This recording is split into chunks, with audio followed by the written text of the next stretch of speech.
ಧಾರವಾಡ ಉಪನಗರ ಪೊಲೀಸ್ ಠಾಣೆ ವ್ಯಾಪ್ತಿಯಲ್ಲಿ ಕಾನೂನು ಉಲ್ಲಂಘಿಸಿ ಬಿಂದಾಸಾಗಿ ವರ್ತಿಸುತ್ತಿದ್ದವರಿಗೆ ಭಾನುವಾರ ತಡರಾತ್ರಿ ಉಪನಗರ ಪೊಲೀಸರು ಏರಿಯಾ ಡಾಮಿನೇಷನ್ ನಡೆಸುವ ಮೂಲಕ ಕಾನೂನು ಬಿಸಿ ಮುಟ್ಟಿಸಿದ್ದಾರೆ. ಧಾರವಾಡ ನಗರದ ಸಪ್ತಾಪುರ ಕರ್ನಾಟಕ ಕಾಲೇಜು ವೃತ್ತ ಸೇರಿದಂತೆ ಉಪನಗರ ಪೊಲೀಸ್ ಠಾಣೆಯ ವ್ಯಾಪ್ತಿಯಲ್ಲಿ ಪ್ರಮುಖ ವೃತ್ತ ಸೇರಿ ಜನನಿಬಿಡ ಪ್ರದೇಶಗಳಲ್ಲಿ ಸಂಚಾರ ನಡೆಸುವ ಮೂಲಕ ಪೊಲೀಸರು ಏರಿಯಾ ಡಾಮಿನೇಷನ್ ಮಾಡಿದ್ರು.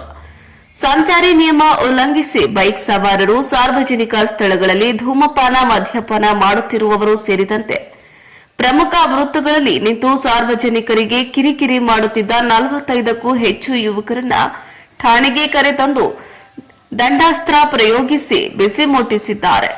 ಇನ್ನು ಇದರ ಜತೆಗೆ ಕಾನೂನು ಪಾಠ ಹೇಳಿ ಇನ್ನೊಂದು ಬಾರಿ ಕಾನೂನು ಉಲ್ಲಂಘನೆ ಮಾಡಿದರೆ ಕಠಿಣ ಕ್ರಮದ ಎಚ್ಚರಿಕೆಯನ್ನ ನೀಡಲಾಯಿತು. ಎಸಿಪಿ ಪ್ರಶಾಂತ ಸಿದ್ದನಗೌಡರ್, ಠಾಣೆಯ ಸಿಪಿಐ ಪ್ರಭು ಗಂಗೇನಹಳ್ಳಿ, ಪಿಎಸ್ಐ ರುದ್ರಪ್ಪ ಗುದಾದರಿ ಸೇರಿದಂತೆ ಅನೇಕರು ಉಪಸ್ಥಿತರಿದ್ದರು. ಬ್ಯೂರೋ ರಿಪೋರ್ಟ್ ಸಂತೋಷ ಮೇದಾರ, ಧಾರವಾಡ. ಅಪ್ಪ ಅಮ್ಮ ರೊಕ್ಕ ಹಾಳು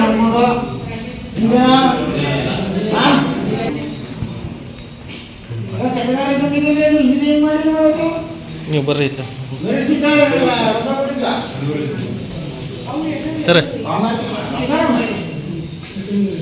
2 ಲಕ್ಷ ಎಲ್ಲ ಮಂದಿ ರೊಕ್ಕ ಹಾಳು ಮಾಡಿ ನಿಂದ ಯಾವುದು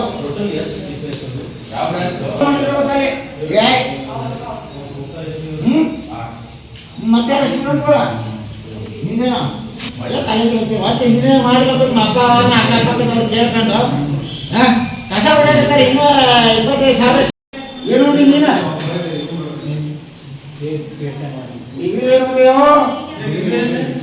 ಈಗ ಮ್ಯೂಸಿಕ್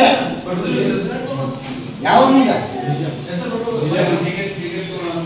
ಚೈನಾ ಹುಡುಗ ಬರ್ತಿರ್ತೀರ ಅಂತ 20,000 ರೂಪಾಯಿ